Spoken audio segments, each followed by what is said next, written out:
Good morning, my dear friends. Welcome back to this second session of our annual JDSN seminar. Before we start, there is a request from the media committee that you are all requested to occupy the front seats for active participation and good coverage of video and photography.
Thank you. Thank you for your cooperation. Now let us pause for a moment, seeking God's grace.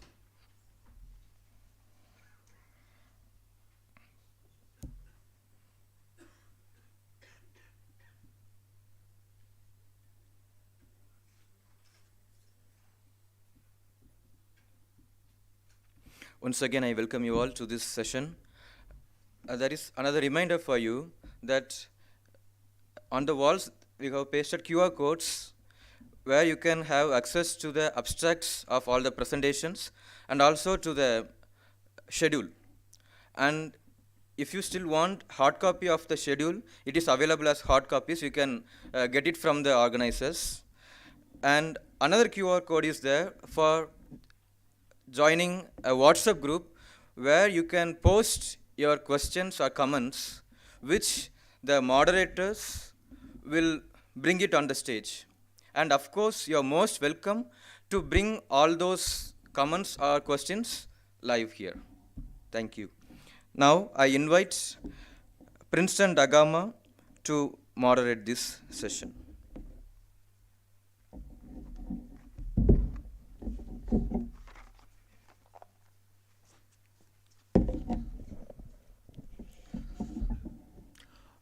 Good morning, my dear friends. A warm welcome to you all for the second session of the JDSN seminar titled Beyond the Binary, Transgender Identity and Philosophical Questions. Before I invite our paper presenters, I shall read out the structure of the sessions and a few instructions for the presenters. The session includes 4 paper presentations. Each paper will be presented for 15 minutes. After 14 minutes, a warning bell will be given. Only at the end of all the 4 paper presentations, the floor will be open for discussion. The first paper to be presented today is titled Transgender Suicide. This paper is prepared by Elias Kisco and Deepthi Francisca, third-year philosopher and second-year philosophers from J. Dhyanadipa, respectively. Now I call upon Elias Kisco to present the paper.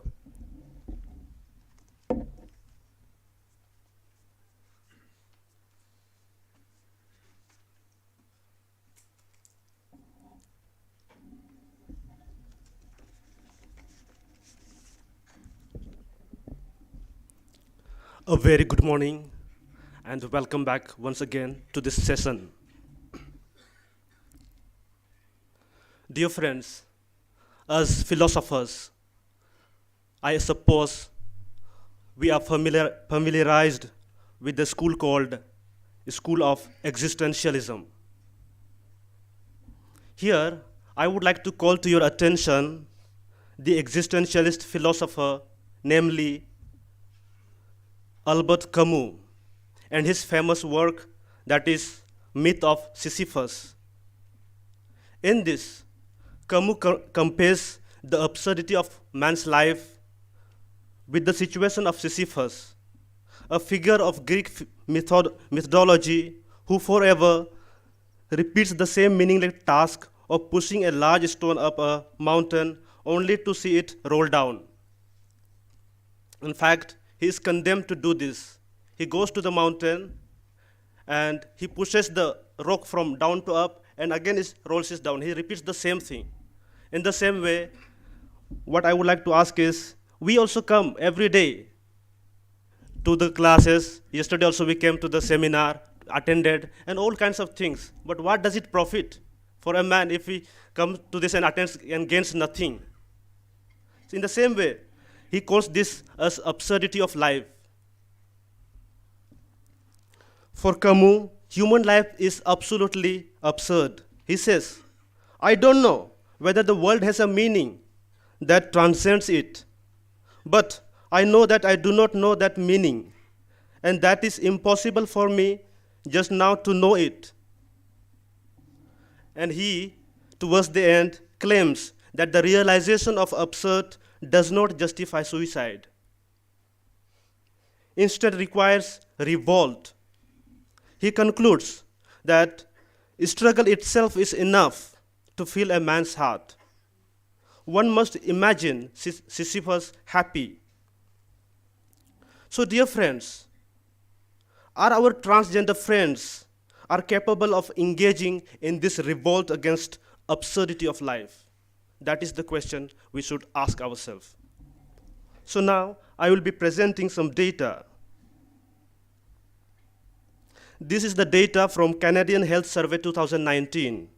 According to this data, 10.4% of heterosexual individuals thought about committing suicide, and 4.6% attempted suicide, while 58.4% was the rate of suicidal thought among the transgender, and their suicide attempt rate was 39.9%. This is another data given by the United States Transgender Survey 2015 with 28,000 respondents.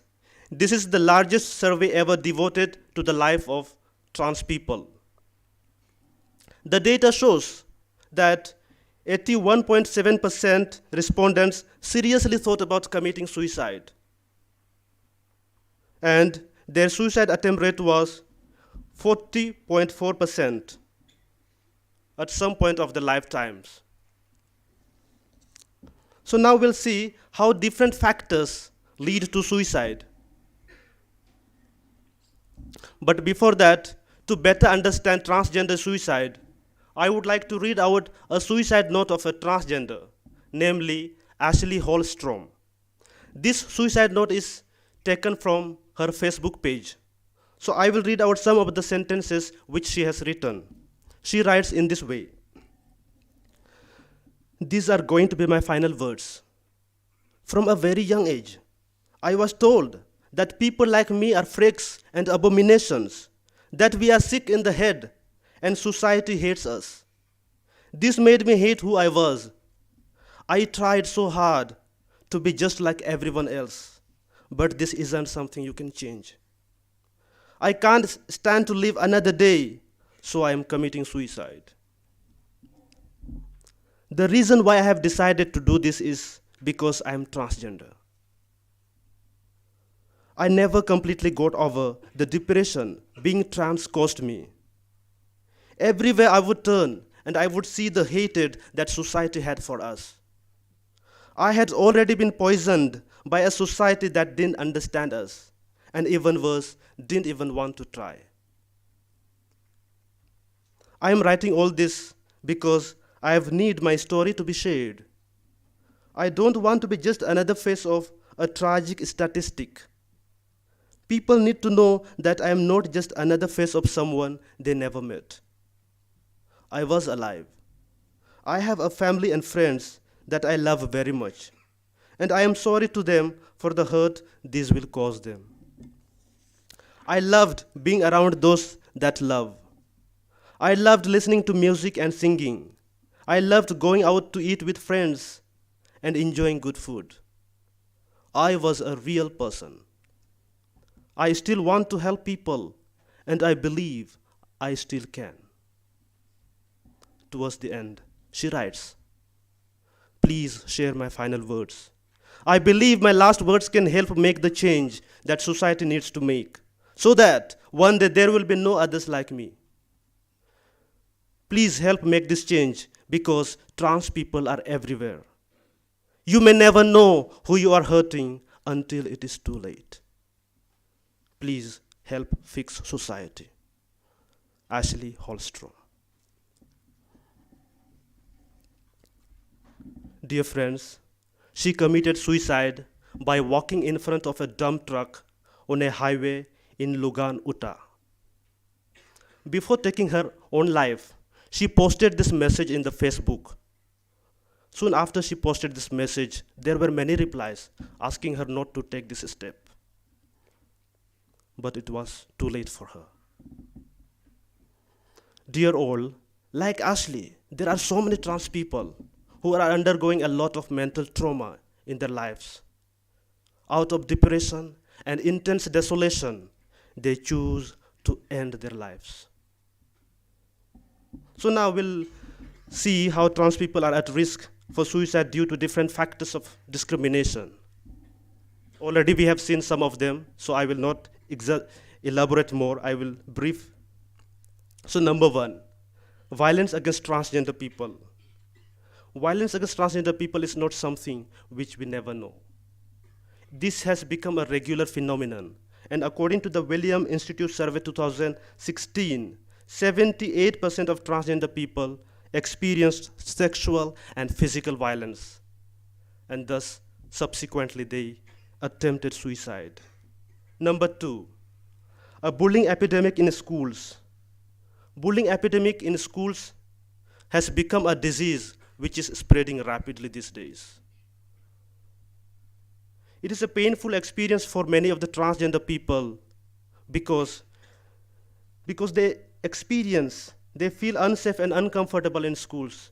Sometimes they don't even want to come out in schools because they will have to face bullying and rejection from their peers. And they are bullied not only offline, but also online. In Canada, 89% of teachers mentioned about cyberbullying as the prime concern for students. So this kind of victimization can easily lead trans students to sleep challenges, post-traumatic disorder, depression, nightmares, suicide attempts, and illegal consumption of drugs. Number three, harassment of transgender people and bathrooms. Dear friends, you know that safe access to public restrooms and bathroom is a basic human need for participation in a civic life. But if the public places do not provide unisex alternatives, the trans people may have to face backlash for their essential needs. In fact, many of the trans people are forced not to use restrooms at work, school, and other public places. We all deserve the human right to relieve ourselves. Number four, healthcare disparities. Various studies have shown that transgender people are dissatisfied with the treatment offered to them. A study involving 6,540 transgender participants from all over the United States demonstrated that 28 of them experienced verbal harassment from their practitioners, and 19% reported that they had been denied health care altogether because of their identity. And the last one is family rejection. You know that family is one of the strongest socio-ecological support system that shapes the health of an individual. But if the family do not support the individual, you know the consequences. There is a greater chance for a person to go into depression. Here I would like to share a glimpse of my experience with trans person. Once I was traveling from Pune to Goa by a train. I was in a sleeper compartment. You know the situation in the train. There will be many kinds of people come and go. When I reached Satara, there came a group of transgender people. They entered the train and they started asking for money. Honestly speaking, my usual tendency was always to ignore them. So when they entered, I pretended to be sleeping so that they don't touch me, don't say to me anything. But still, they are asking everyone. So one of them came to me and started asking. Then I continued to be pretending. Again, she insisted, "अरे लड़का पैसा दे दे." तो I said, "अरे दीदी नहीं है मेरे पास. I am a student. मैं विद्यार्थी हूँ." I said, "I don't have anything. I am a student." अरे दे रहा है कि नहीं रहा? I said, "What to do? I have to give." Deep within, I thought. Then I told her, I said to her, "I will surely give you, but then I need your help a little, if you have some time to spare." She said, "What is that?" I replied, "I am a student from Pune, and I am doing a study on transgender people and their lifestyles. If you could tell me some of the challenges and obstacles which you are facing in life, it will be a great help for me." She said, "All right, I am ever ready." Then I asked her to sit down. And then it was not a good ambience in the train, you know, the chaotic situations. But still she was ready. And then she replied in this way. Here I quote. "We are Kinnar people speaking from Satara. We should tell our problems, but we ask money. We go from one shop to another shop, and even to trains to ask for money. People say to us anything they like. They consider us bad. Nobody has any idea to understand our helplessness. You should understand our helplessness with proper consideration. We should be helped by the government. We have a lot of difficulties. Our family members have left us, our parents, brothers and sisters, relatives. Nobody accepts us." With this, she ended. One thing which touched me is her kind and compassionate heart amidst the chaotic circumstances. Of course, my perspective towards them began to change. But deep within, I felt that parental rejection is one of the predominant factors which can negatively affect one's mental and physical health.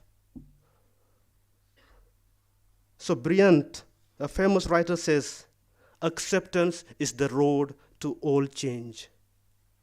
So these were some of them. One can add many more factors of discrimination and suicide risk factors. So proceeding to the next. What can we all do to help reduce suicide among trans people? One needs to have an open and non-judgmental conversation with them, listening to them, be there for them. We don't have to offer solutions immediately. If the person responds with statements of hopelessness and being a burden to others, we can ask them about those feelings. Some studies have shown that developing a sense of belonging can prevent depression and suicidal ideation among the trans people.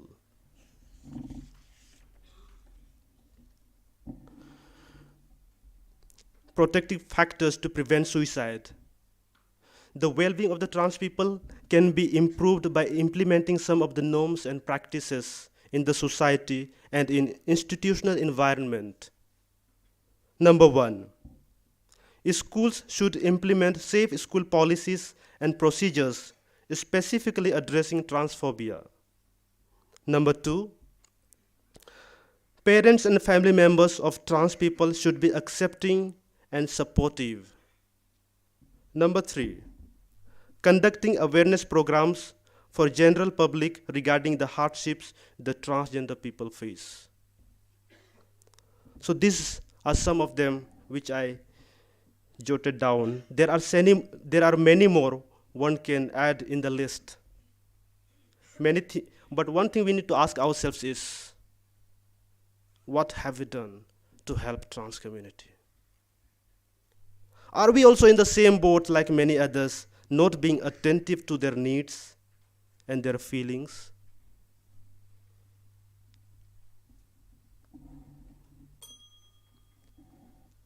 Next slide.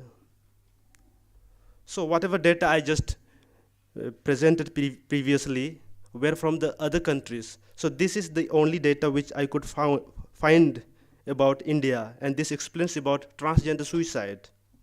This is the name of the article is Suicide and Suicidal Behavior Among Transgender Persons, written by Virupaksha and Jayasri Ramakrishna.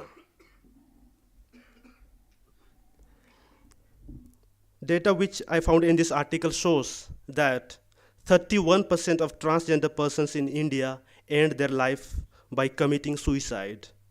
And 50 of them have attempted for suicide at least once before their 20th birthday. Isn't this alarming for us? Isn't this questioning the dignity of life? Dear friends, every single individual's life is important and precious on the face of the earth. 31% of trans persons ending life is a point to ponder. It shows the failure of the system. It shows the failure of the society in protecting one's life. It shows our own attitude, individuals' attitude towards one another. Like Ashley says, I am poisoned by the society that didn't even understand me. Maybe one way or the other, we should change our attitudes towards the others. Let us be the change that we want to see in the world. Let us change our perspectives towards each other, inculcate positive mindset, and create a healthy atmosphere in the society by being kind towards one another. I would like to end with this sentence. Let us work together to create a situation where a revolt against the absurdity of life is possible for our transgender friends. Thank you.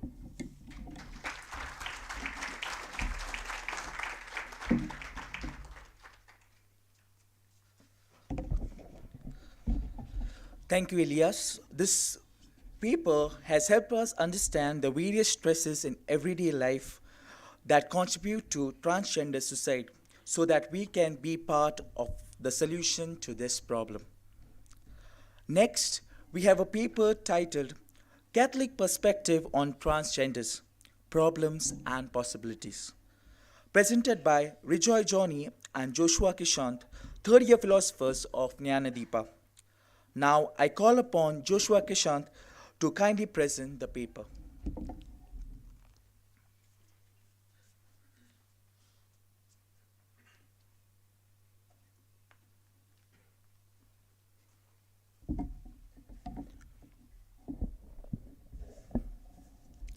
Good morning, everyone. Catholic perspectives on transgenders, problems and possibilities. During our last summer vacation, we did a project on synodality. As a part of our project, we interviewed Catholics from different dioceses all over India, all of them laities. One of our inquiries was on the role of trans people in the Catholic Church. To our surprise, 98% of the Catholics were not willing to see a trans-inclusive church. Even the remaining 2% who were willing expressed conditions such as separate chapel or at least a separate timing of worship and restricting leadership roles to only cisgenders. Of course, we interviewed only a handful of people and their views do not represent the views of the Catholic Church. We realized that people are not aware of the official teachings of the Catholic Church on trans people, nor did they understand what a synodal church is. Cardinal Dolan, Archbishop of New York, narrates this incident. Protesters outside St. Patrick's Cathedral, who disagreed with the Catholic Church, yelled at him, "I am gay, why do you hate me?" The cardinal responded, "Nice to meet you. As a matter of fact, I love you. You are God's work of art, the apple of his eye, embraced by God who passionately loves you." We initially thought of naming this presentation Incorporation of Transgenders into the Catholic Church. But then, as we began our research, we realized the Catholic Church never excluded them. They are always part of the Church. The Church does not accept any sort of discriminative practices against trans people. The Church emphasizes treating trans people with respect, compassion, and sensitivity. But due to the lack of an exclusive document that mandates the Catholic Church stand on trans people, it is up to the local ordinary to formulate rules based on the given context. Some bishops have expressed their solidarity with trans people in this initiative, but many adopted models that unjustly excluded trans people. The cause of such diverse ways of looking at the subject lies in the Catholic Church's understanding of being trans. So here we are to represent the philosophical implications of such understanding and unjust practices.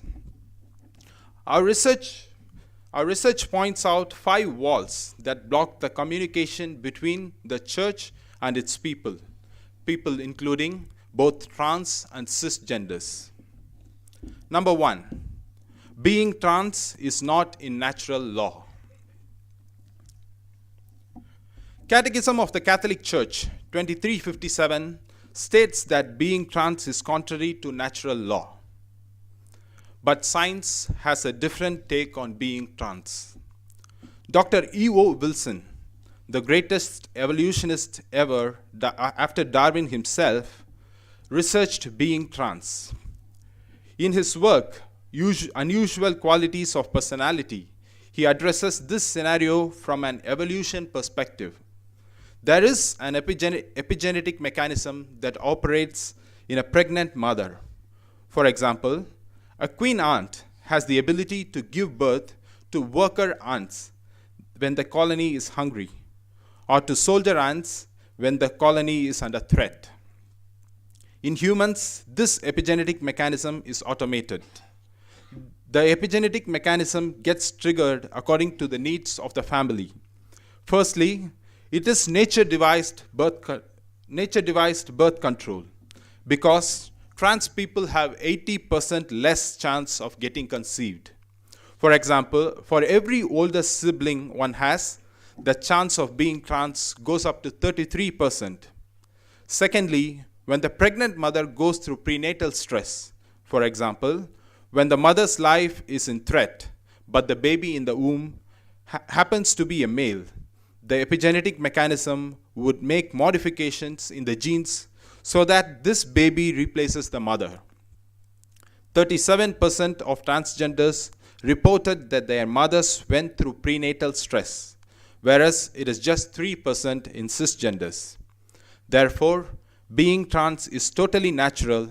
If not, natural selection would have excluded it long back from the gene pool. Number 2, being trans is not ethical. 2 months back, Archbishop Alec Banda of Lusaka, Zambia, circulated a letter in which he accused the country's president and other government officials of becoming lax in their enforcement of anti-LGBTQIA+ laws. He was referring to the irrational laws formulated during colonization for easy governance. He called for stricter implementation of such heartless laws and intolerance towards LGBTQIA+ community. It seems, according to him and conventional thinking, being trans is unethical. But how can we be so sure that our ethical norms in themselves are holistic and unbiased? Psychologist Carol Gilligan's idea of ethics of care was a novel understanding of ethics compared to the traditional understanding of ethics of justice.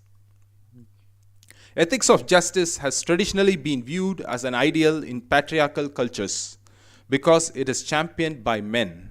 However, women tend to look at morality through a lens of relationship, compassion, and responsibility to others. The aspect of care, as pointed out by Gilligan, has often been overlooked because of the limited power women have typically held in the public domain. If only we can nuance our ethical norms just by including women in its formulation, just imagine the participation of multiple genders in the process of formulating ethics. Number 3, tolerance towards trans may lead to church decline. On the first week of this month, the Archdiocese of Denver made a gender policy that bans trans students from attending Catholic schools.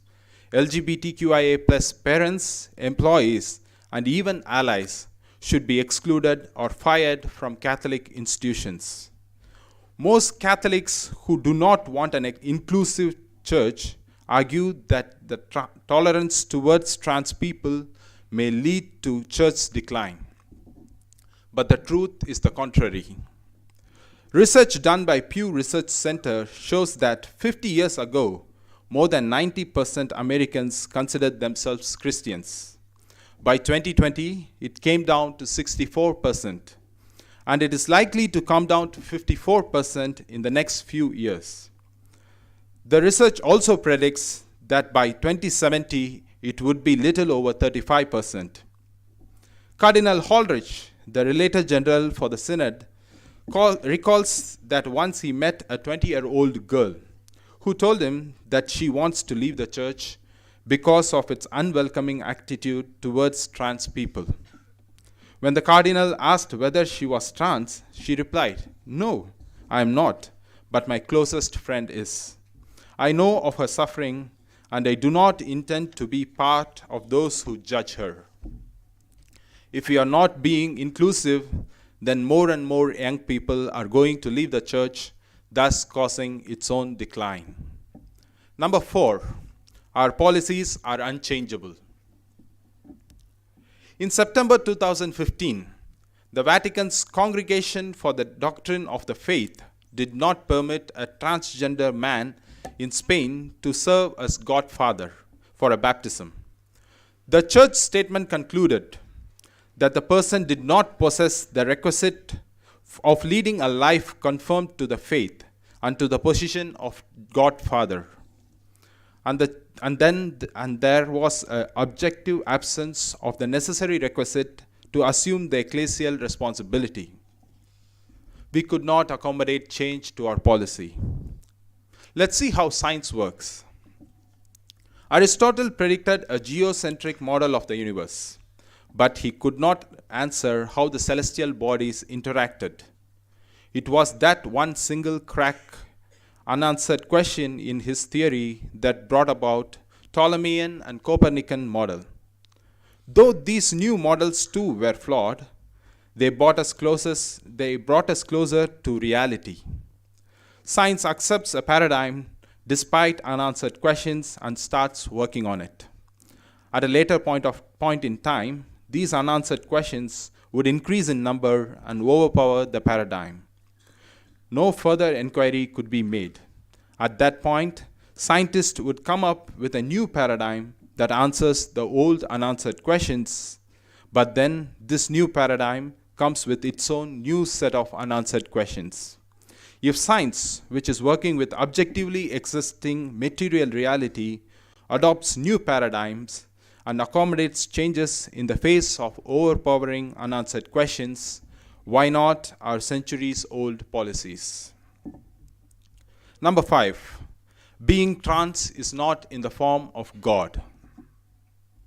Last month, Archbishop Michael Jackals of Dubuque, Iowa, wrote a letter in which he gave a spiritual explanation for being trans. He explained that our first parents disobeyed God, thus causing the division between body and soul. He went on further to say that one such form of disconnect is between gender and body, that is, being trans. He was referring to the book of Genesis, where we read, "When God created man, he made him in the likeness of God. Male and female, God created them." However, the understanding of philosophy in this regard is a bit different. Philosophy owes a lot to Socrates, Plato, and Aristotle. There is one major difference between Plato and Aristotle: the world of forms. An abstract idea of Plato is a faraway, perfect, and ideal world. He demeaned this world as a mere imperfect copy of the world of forms. Aristotle, on the other hand, wanted to make sense of this world. So he proposed the idea of hylomorphism, where the form is not a faraway, unintelligible idea, but existed together with the matter. If God created only males and females in God's image and likeness, how do we account for trans people? Who created them? In whose image and likeness were they created? Let us not be like Plato in conforming ourselves to an abstract, faraway form, but like Aristotle in recognizing the form in one's own given self. Is it only the problem of the West? When we talk about the issue of trans people, it is not uncommon to think that it is the problem of the West. But the truth, that is not true. In the West, trans people have at least some sort of dignified ways of earning a livelihood and access to education. But in India, due to the strong presence of social stigma and exclusion, a vast majority of them end up asking for alms in trains, buses, and traffic signals. Worse still, some are made victims of human trafficking. Many accept their state and sufferings as if that's what they deserve, or that's where they belong. In India, they become invisible, not just to the church, not just to the mainstream society, but even to their own families. Therefore, it is a more pressing issue for the Catholic Church in India than in the West. Having said all that, the Catholic Church is not too intolerant towards trans people. Already, there are some revolutionary things taking place in the church. Tia Pesando, a trans woman, recently made news when she was accepted to the Carmelite Sisters novitiate in Canada. Germany's Franciscan friars elected Brother Marcus Fuhrmann as their provincial, who openly came out as gay. Cardinal Holrich, the Relator General for the Synod, said no one is excluded, even the divorced and remarried, even homosexuals, all of them. The kingdom of God is not an exclusive club. It opens its door to everyone, without discrimination. They are not bad apples. They are also fruit of creation. In a world overwhelming with anti-LGBTQIA+ ideas, Sister Tia, Brother Marcus, and Cardinal Holrich are rays of hope. The Catholic Church has pioneered many fields, such as science, education, healthcare, and social action. It is high time that the Catholic Church becomes a model for the whole world by fully incorporating her marginalized members of LGBTQIA+ community, despite all the unanswered questions and endless arguments. Because God created all of us, and of course, God saw that it was good. To conclude, we would like to present two biblical models of the church. First, the ethical boast model, where the Pharisee inside the place of worship was ethically boasting by comparing himself to the tax collector outside. Second, the Synodal model, where Christ founded the church among the marginalized, whom the world considered sinners, tax collectors, and prostitutes. But in the eyes of Christ, they were closer to God's heart than the ethically upright. The problem is right before us. We can very well ignore the problem and not talk about the elephant in the room. Or we can also choose to create a church after the model of Christ by being open to exploring possibilities. Thank you.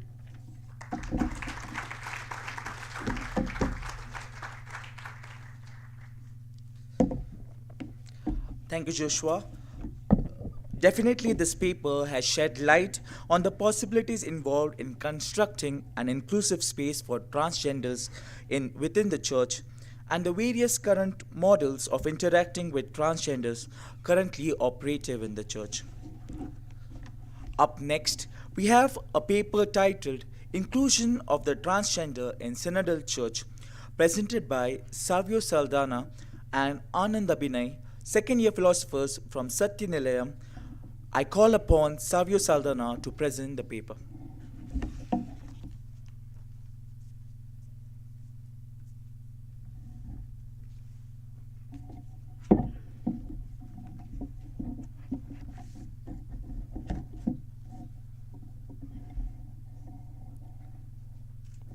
Dear sisters and brothers in Christ Jesus, in this paper we shall deal with the issue of the inclusion of the transgenders in the synodal church and its implications on the synodality in the Catholic Church.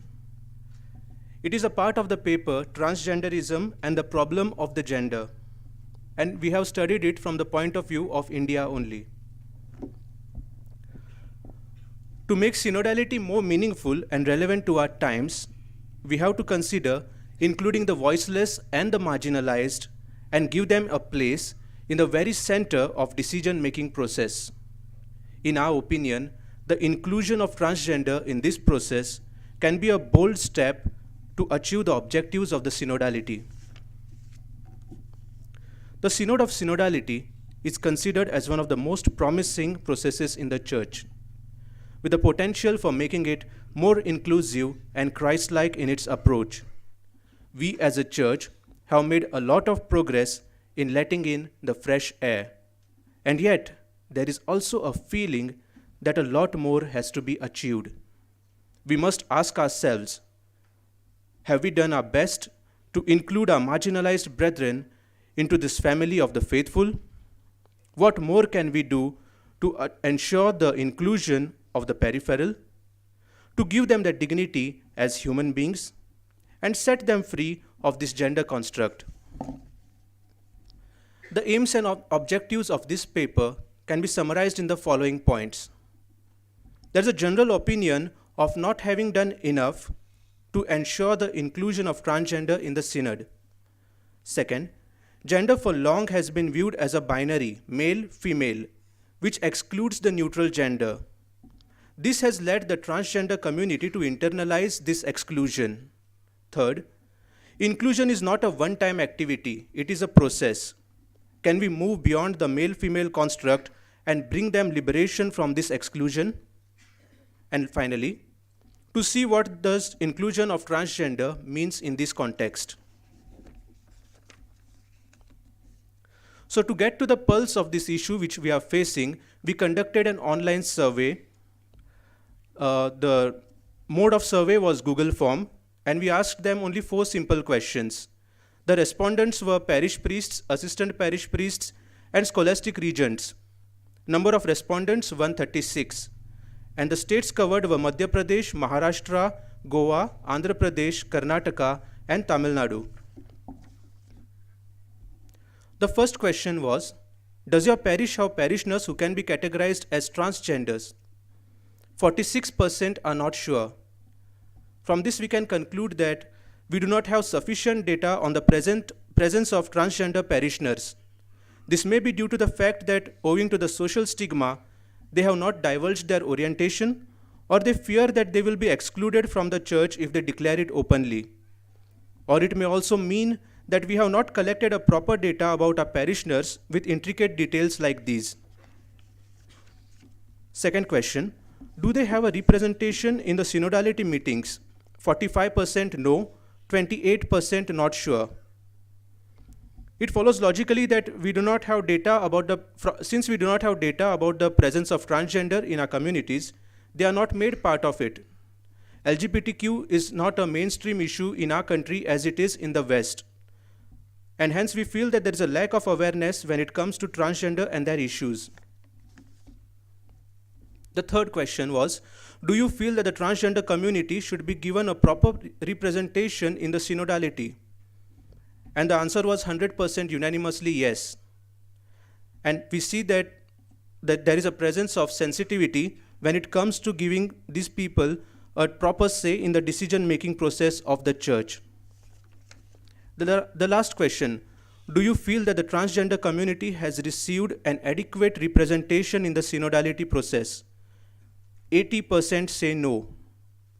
This displays that there is a genuine eagerness to embrace the other and to make them a part of our family. Through this, we can safely say that there is an openness in the Indian church for allowing the transgender voice to be heard. But this goodwill is lost somewhere due to the lack of awareness and the concrete steps of including them in the decision-making process. There is a general opinion of not having done adequate or to do more to ensure the inclusion of transgender in the synod. Transgender traditionally have been marginalized by the society and face extreme vulnerability due to their marginalization, which is social, legal, and economic.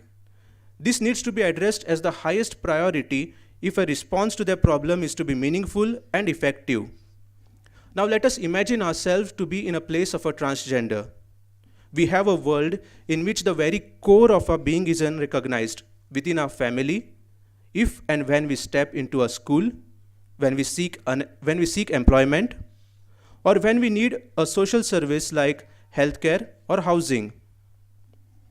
We have no way to easily access any of the institutions and services that are required to participate in the society.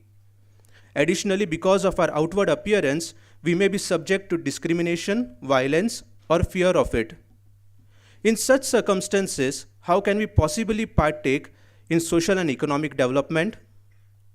How could our dignity and well-being, which is physical, mental, and emotional, be ensured? Transgender faces these experiences every day of their lives, and yet, like all other human beings, they have fundamental rights of life, liberty, equality, health, privacy, speech, and expression, but constantly face denial of these fundamental rights because of the rejection of their right to gender identity. A two-pronged approach is needed to mitigate this problem. First, transsocial inclusion. For a transgender, the change must begin with the most fundamental element, acknowledgement of their gender identity.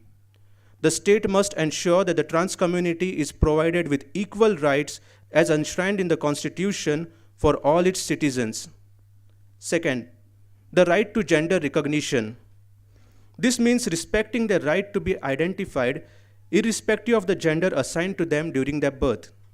This is essential for them to attain full citizenship and personhood. This guarantee transcends to them receiving valid documents issued by the government which provide facilities which were denied to them earlier. Gender for long has been viewed as a male-female binary, which includes the neutral gender. This has led the transgender community to internalize this problem. We can understand the conflict of gender binary more clearly by using Derrida's deconstruction. We live in a logocentric world with a firm belief that everything is grounded. The metaphysics of presence believes in a centered universe or a structure and established hierarchies in the form of binary oppositions, where the first term is privileged, as in spirit, matter, nature, culture, presence, absence, and male, female. These binary terms are not only opposed to one another, but contain implicit and explicit value judgments, which places one term above the other. Now, by deconstructing these binary oppositions, we are able to uncover the foundation. Deconstruction is a strategy for overcoming the metaphysics of presence. Derrida's deconstruction dethrones all hierarchies and subverts all binary oppositions, and in the final analysis, promotes the second or the inferior term in the binary opposition without leading to a new polarization. Derrida believes that all knowledge is contextual and is influenced by culture, tradition, language, prejudices, etc. And hence knowledge is relative to these phenomena. So the job of deconstruction is to call into question all claims of objective knowledge by illustrating alternative meanings and truths in any particular worldview. Deconstruction becomes a method by which the privileged set of meanings are decentered, and those that were marginalized acquire their rightful place. We must note here that the marginal ideas reclaim their place not because they are more true or objective, but because they have as much a claim to legitimacy as any other view. They are open to deconstruction themselves. Hence, we have a binary of male and female, where the first term male is projected as superior to the second term female, while those in the periphery, the transgenders, are not at all considered in this equation. Inclusion is not a one-time activity, it is a process. Can we move beyond the male-female construct and bring them liberation from this exclusion? Applying the deconstruction to our context, we see that from birth, identification of a sex class membership happens. Most of the females are raised to be passive, submissive, weak, and nurturing, while males, most of them, are raised to be active, dominant, strong, and aggressive. This value system and the process of socializing and inculcating individuals into it is what is meant by the term gender. Understood like this, it is not difficult to see what is objectionable and oppressive about gender. It constrains the potential of both male and female people alike and asserts the superiority of males over females. So the contemporary thought is to stop putting people into pink and blue boxes, allow the development of individuals' personalities and preferences without the coercive influence of this socially enacted value system. Humans of both sexes would be liberated if we recognize that while gender indeed is internal, innate, and essential facet of our identities, there are more genders than just woman or man to choose from. And the next step on the path of this liberation is the recognition of a new range of gender identities. So now we have people who refer to themselves as genderqueer, non-binary, pangender, polygender, agender. An oft-repeated mantra among the proponents of this view is that gender is not a binary, it is a spectrum. What follows from this view is not that we need to tear down the male-female binary, no. Rather, we simply recognize that there are many more units to gender than these two, and all have equal rights. To see what the inclusion of transgender means in this context, to understand the term inclusion of transgender, we must first analyze it from our personal perspective. How do I feel about it as a person? What does it mean to be actually male or female? Are these the only options that we have? Is it possible for someone to feel that they have been born in a wrong body? Is it okay for a man to act feminine or for a woman to act masculine? If your friend or a loved one comes to you and says that they are gay or they want to transition, what do? What do we say to them? Is it okay for a transgender to attend the prayer services and receive the Holy Eucharist? Unless we reflect on these and many other questions on a personal level, we will not be in a position to understand where we stand in this complex issue which faces us.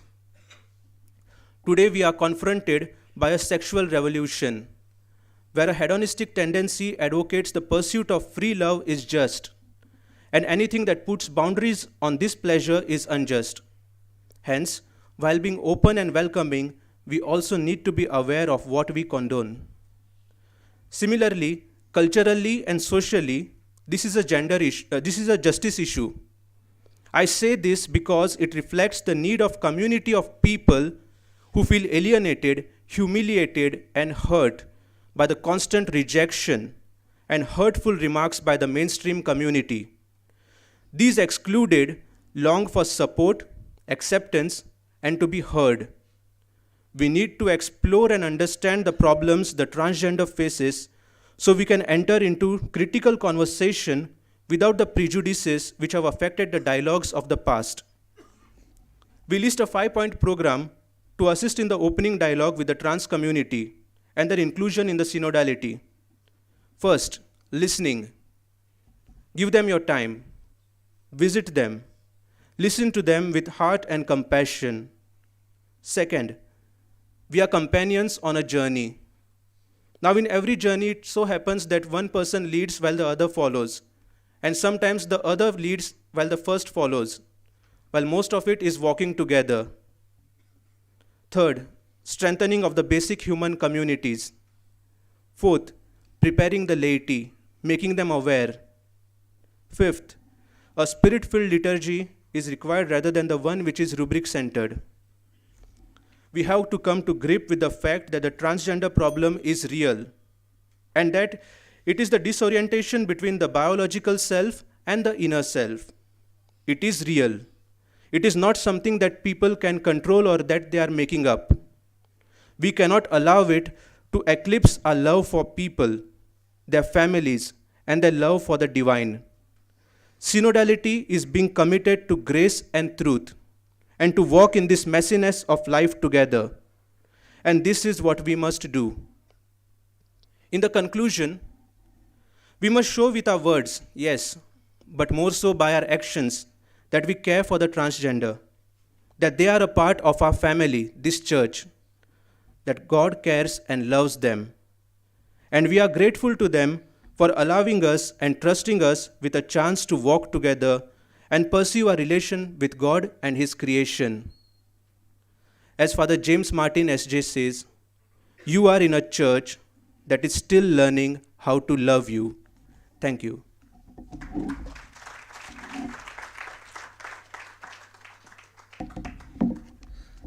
Thank you, Savio.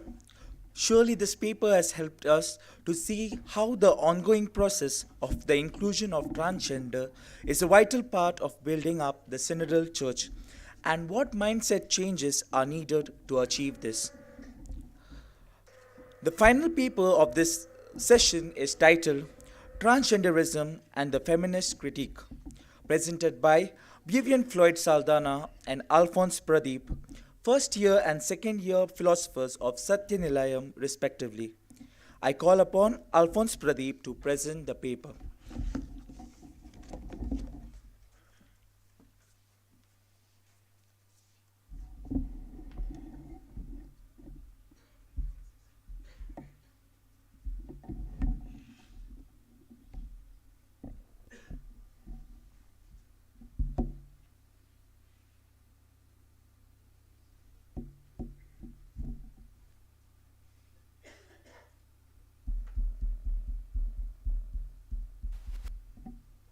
Before the screen begins, let me welcome you all and good morning to you all, our dear fathers and brothers and sisters, and also those who are joining with us via digital platform.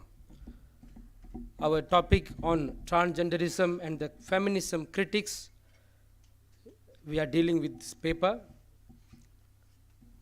For introduction, feminism and the transgenderism is a colossal two principles and disciplines.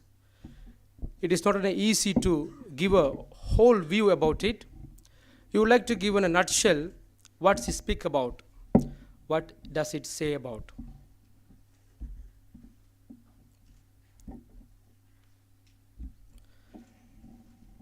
In introduction, I would like to quote from Simone de Beauvoir. I quote, she says, like the world itself, the representation of the world is the work of men who explain it from their own point of view and call it the absolute truth, which the men are always confused. From the beginning of creation, men have always had their eyes on objects, and women have always perceived themselves as inferior. The women were considered from the ancient time, the other means that women are derivative, fluid, and inferior human beings. What is feminism? The word feminism emerged into the world for the first time in 1837. Frenchman Charles Fourier first used the term feminism. Professor Dr. Bettina Abdeker, she defines the feminism, I quote, women as having at least as much to say as men in shaping human affairs, especially the meaning, purpose, and activities of their own lives, I unquote. What transgenderism defines? We know it already, we have been we have been saying last from the yesterday. But I would like to say many different factions are in transgenderism. That are transsexuals, drag queens, and kings, some butch lesbians, gays, and male cross dressers. In the life of transgender, birth is not assigned to them, rather they become one who identify themselves to embrace the queer identity, female to male and male to female. When we see about the issues, views, and critics in feminism, the first question emerged within us: does feminism belong only to women? Does feminism belong only to women? Feminism emphasized the theory by women, for women, about women. It did not include the transgenders in the frame. Judith Butler, in her book Gender Trouble, she exclaimed, I quote, "Biological sex is an ideological construct that inevitably materializes over time.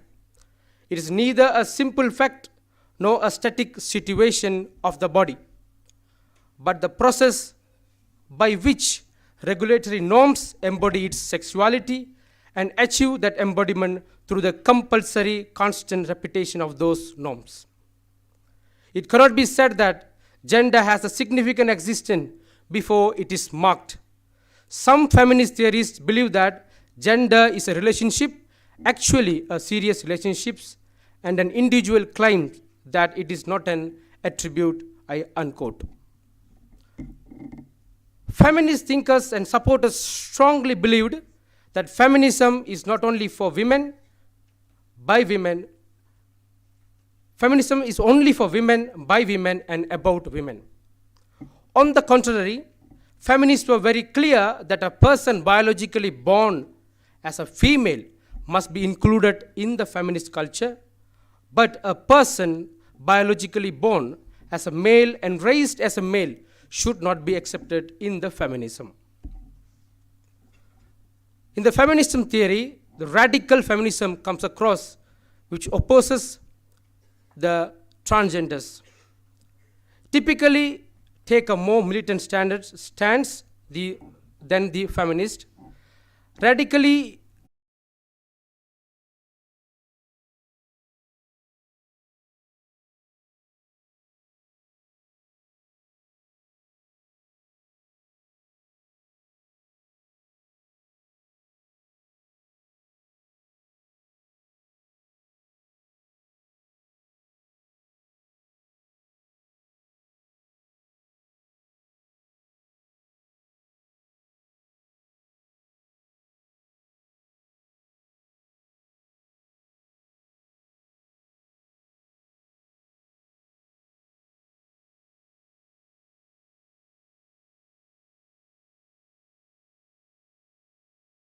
to stand by their LGBTQ transgender women, transgender men, son or daughter.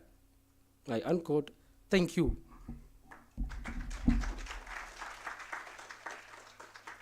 Merits of the claim of both sides are food for thought regarding these sensitive issues. Now, I request all the paper presenters of this session to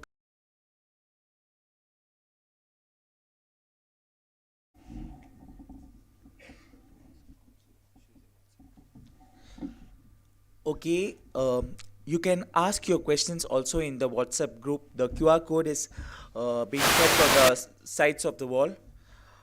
Well, now the floor is open for discussion. Any questions or comments are welcomed. Kindly raise your hands as the usher reaches you with the mic. Introduce yourself and proceed with your comments and questions.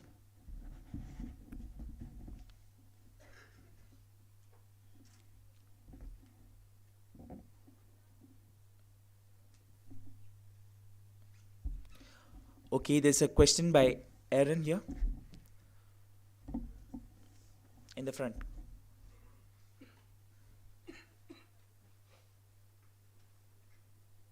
Aaron.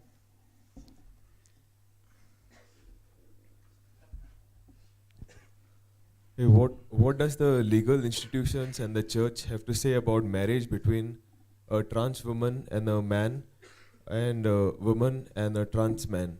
And to what extent will this marriage affect the suicidal rate? I think so. The question is to Rejoy and Joshua.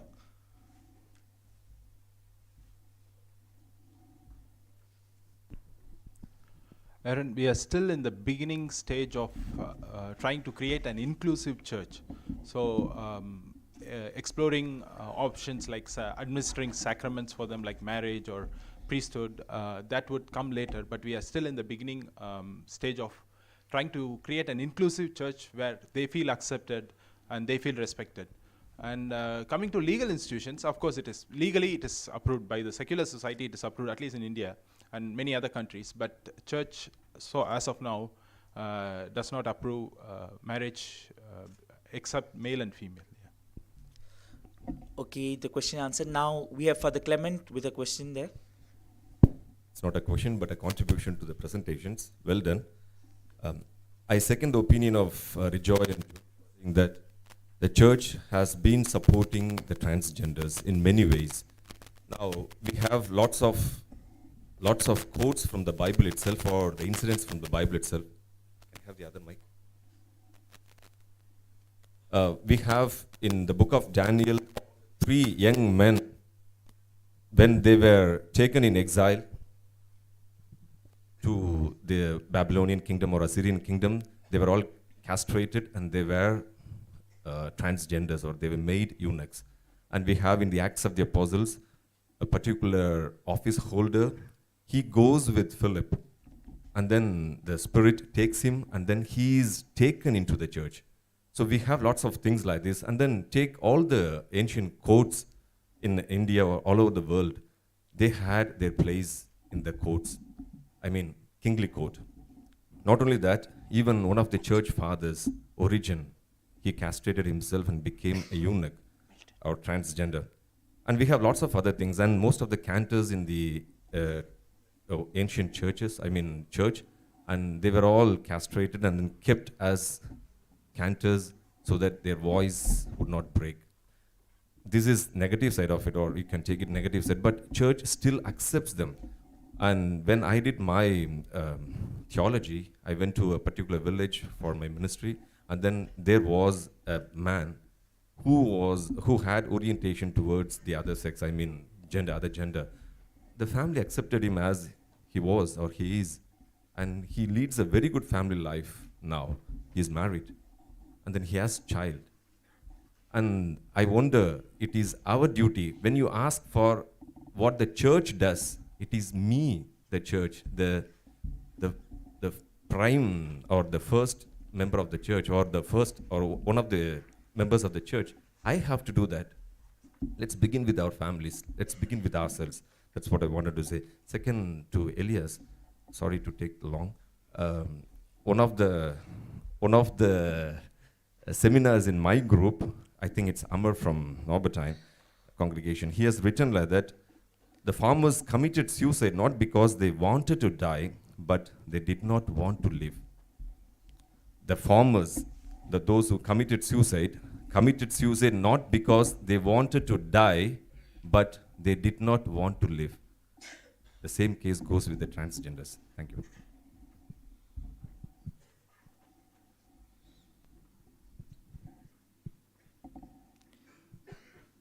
So, congratulations for the presenters. My question may be related to Savio Saldana. In the philosophical understanding of human person, how do you see the metaphysical status of gender? Because gender is going through a lot of fluid understanding. So that is the question.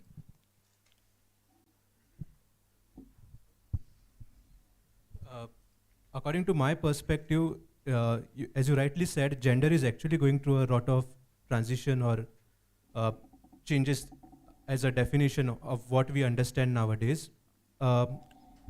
Take the example of Derrida and his deconstruction. So what I understood from this is, previously we used to look at it as a vertical, male and female.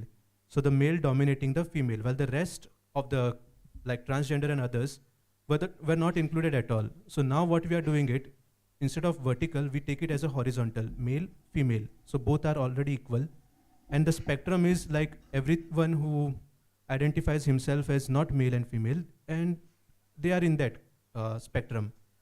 So I feel that yes, it is very revolutionary as well, like coming from, like we are part of this change, and to understand this is a lot, but it is revolutionary as well because the steps we take, that is going to define us in the future. So I really hope that I answered your question.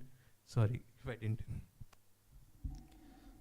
Do we have any more questions? Yeah, in the front here, Father Stephen.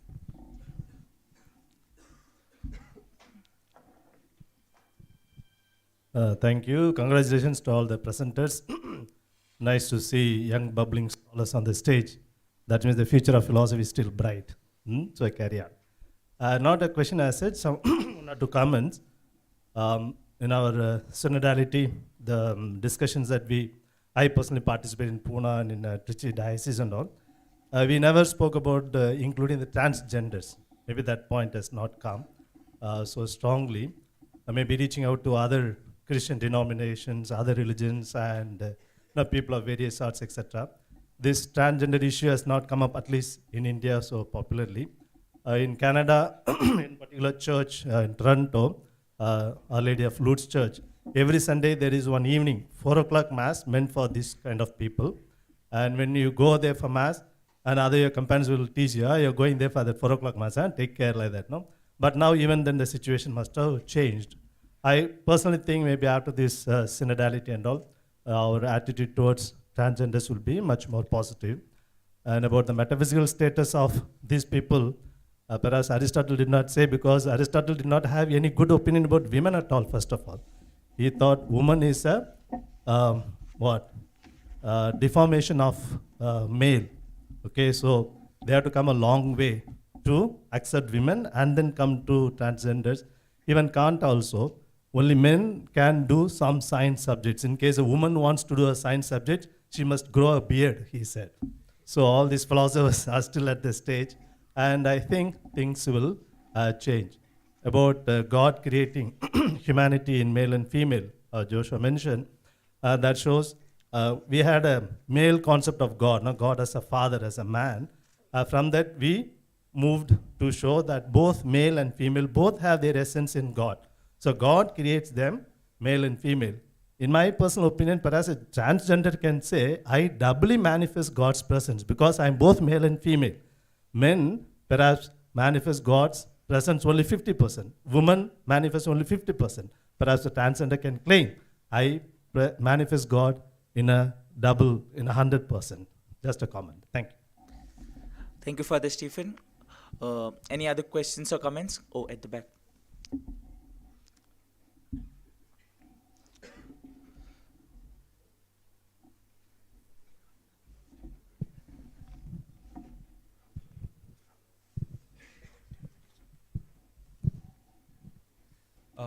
Two questions. When we know that the stance of the church pertaining to this issue is not very clear, can we go for any LGBTQ campaigns, or should we organize such LGBTQ campaigns, or is it okay when the church itself is not, whether it is against it or its view is not clear? That's the first question. Or secondly, in our own community, sometimes we happen to meet some persons who exhibit certain feminist characteristics or girlish mannerisms, the way they behave, the way they move around, walk around. Sometimes they have to go through a very tough time in the communities. How can we really understand them? Do they come close to the category of what we are discussing now? Thank you. Okay, this question, I think so. First is related to church, so Joshua or Rejoy could answer. And then later, it's about feminism. So, whether we need to have a campaign for LGBTQ community to have them incorporated into Catholic Church. When we are doing this paper, what we are feeling, First of all, to take this particular issue for our paper was not an easy task for us. The very fact, if we take any other topic under the sun, we know at least some idea what it is. We have a beginning. But the transgender issue, unless we live with them, we do not know what is it, how is it. Because we cannot just imagine how they feel, what is their identity. So what I feel, it is not just campaign. Every member of the Catholic Church should have a lived experience with them. At least have an encounter, at least a day. As Elias pointed out in his presentation, we need to have at least one encounter. So that is what may be a cause of change for us. Now the question about a feminine quality, if there, I think so. First of all, I would like to answer for the church, how church welcomes the homosexual being or the transgender trans woman. I would like to give one evident. September 20th, the Flemish-speaking part of Belgian Bishop Conference invited and released a document titled "Being Partially Close to Homosexual Person" for welcoming church that exclude no one. So they have come up with the idea of introduction of a blessing ceremony for same-sex couples and their dioceses. But what happened after some time, the Vatican published an official clarification in March 2021 that Catholic Church does not have any power to give liturgical blessing of homosexual union. That's what I found. So the church is, according to my view, my understanding, church is always is not including the trans women, trans men, or homosexual being. So this synodal movement is the one. It gives the I would say sparkle or idea to include them. That's my first understanding. My answer for the first, my view. The second question about you, I don't know. You asked when you find a person who has a feminine quality, how we react to them. Is that correct? Yes. Yeah. So my answer would be, we all have a masculine and feminine character. Even me, sometimes I act like a female.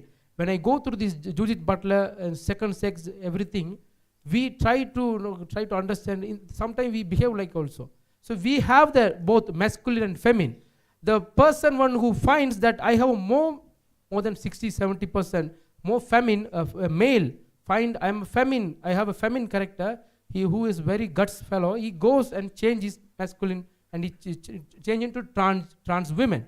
Oh, the same female who it become like a tomboy, she finds herself that she has a lot of masculine character to fight for it. So she goes for as a trans man. So this is we have is a problem of mindset. Our mindset, I would say very, I would say not provocative thoughts. Those who have, we will be judging them as we had yesterday. Father Lindsay was telling.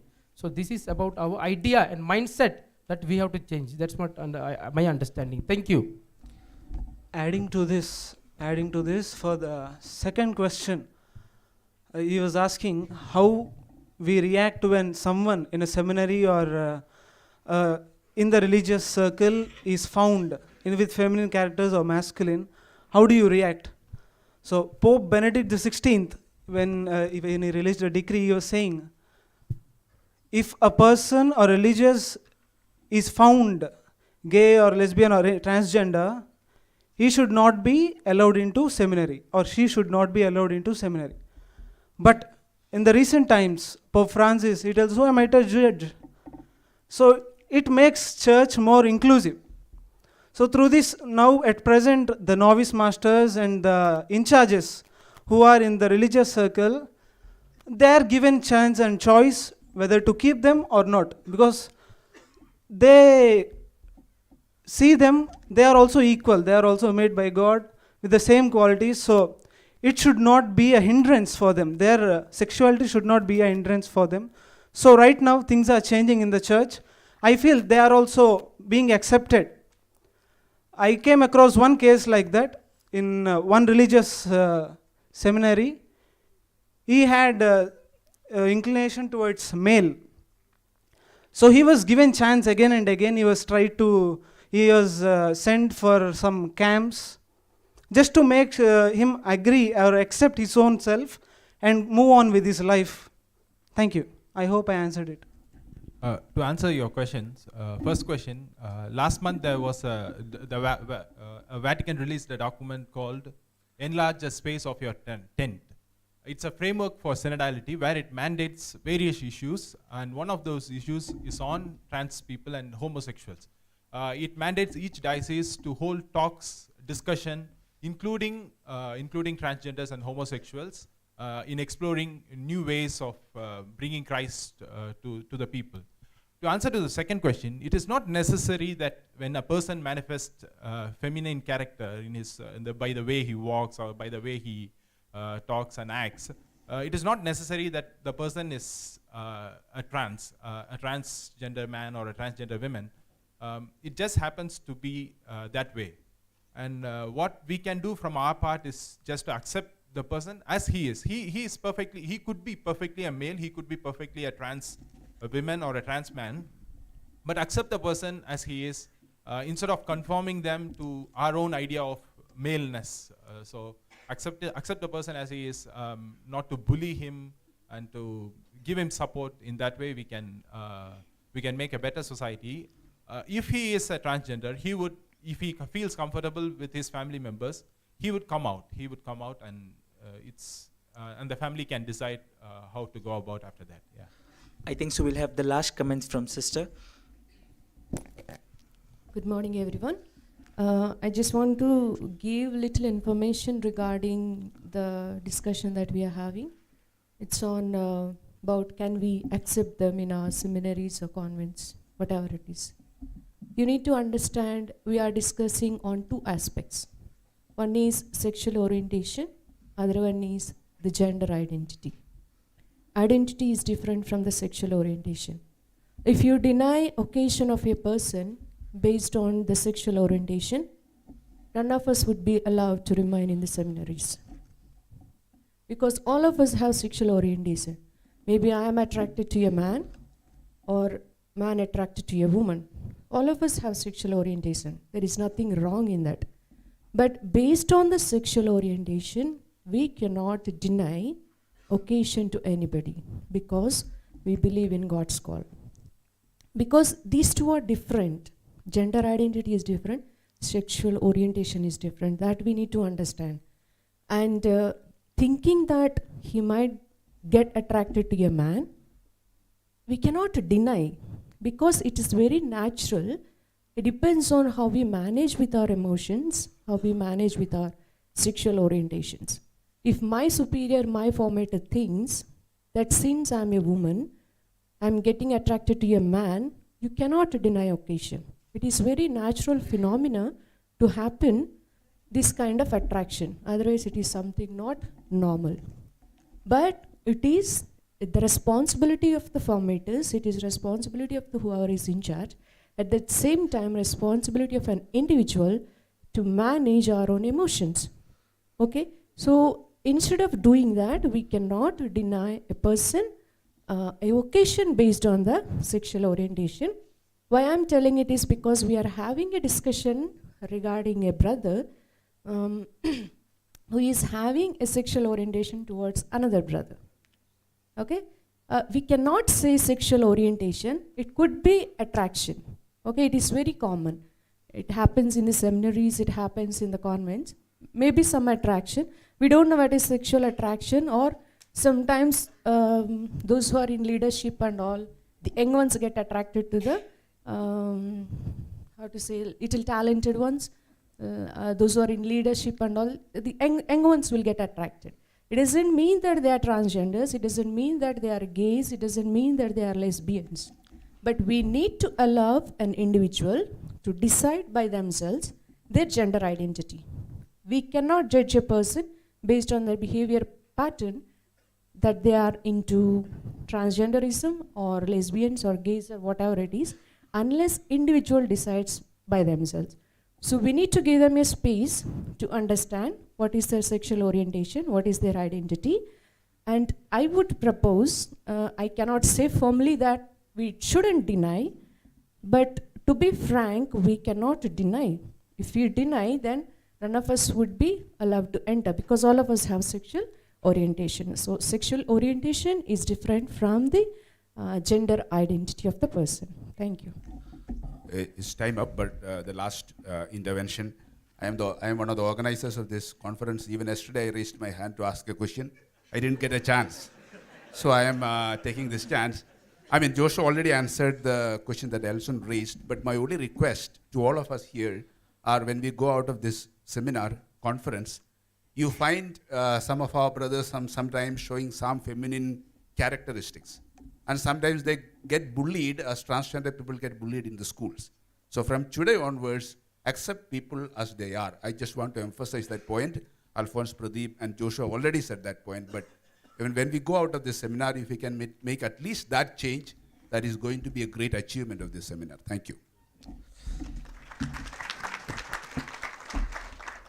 With this, we end this session. I will once again take this opportunity to thank the presenters for their presentation and the audience for their active participation. Thank you, one and all.